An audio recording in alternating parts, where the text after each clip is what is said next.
Inbox থেকে পাওয়া এক ভাইয়ের দোয়া কবুলের গল্প। আসসালামু আলাইকুম, আমি জিসান, এসএসসি ২০২৫ ব্যাচের একজন শিক্ষার্থী। আলহামদুলিল্লাহ, আমার প্রায় সব পরীক্ষায় মোটামুটি ভালো হয়েছিল, শুধু গণিত পরীক্ষা ছাড়া। গণিতে আমি শুরু থেকেই দুর্বল।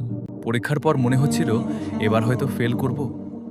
এমসিকিউ মোটামুটি ভালো হয়েছিল, কিন্তু সিকিউতে কিভাবে ২৩ নম্বর পাবো কিছুতেই মিলাতে পারছিলাম না। মনে হচ্ছিল সব শেষ। সেই দিন থেকে রেজাল্ট দেওয়া পর্যন্ত একদিনও ঠিকমতো ঘুমাতে পারিনি। এরপর আমি একটাই পথ বেছে নিলাম, আল্লাহর দরজায় ফিরে যাওয়া। প্রতিদিন তাহাজ্জুদ নামাজ পড়তাম আর কান্না করে করে আল্লাহর কাছে দোয়া করতাম, হে আল্লাহ, আমাকে লজ্জিত করবেন না। রেজাল্টের আগের রাত রাত ৩টায় মোনাজাতে যে কান্না করেছি, সেটা আমি কোনোদিন ভুলতে পারবো না।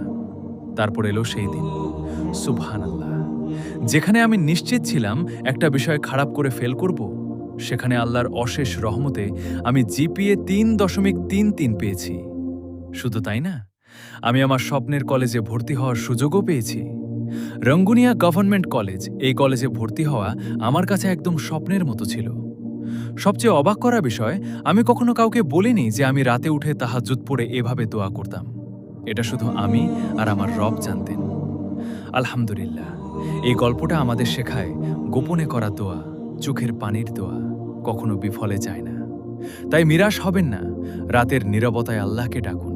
ইনশাআল্লাহ তিনিই আপনার জন্য অসম্ভবকে সম্ভব করে দেবেন। বিশেষ দ্রষ্টব্য, আপনাদের দোয়া কবুলের গল্পগুলো চাইলে আমাদেরকে শেয়ার করতে পারেন। ভিডিও শেয়ার করে সবাইকে দেখার সুযোগ করে দিন এবং চ্যানেলটি সাবস্ক্রাইব করে সাথে থাকুন।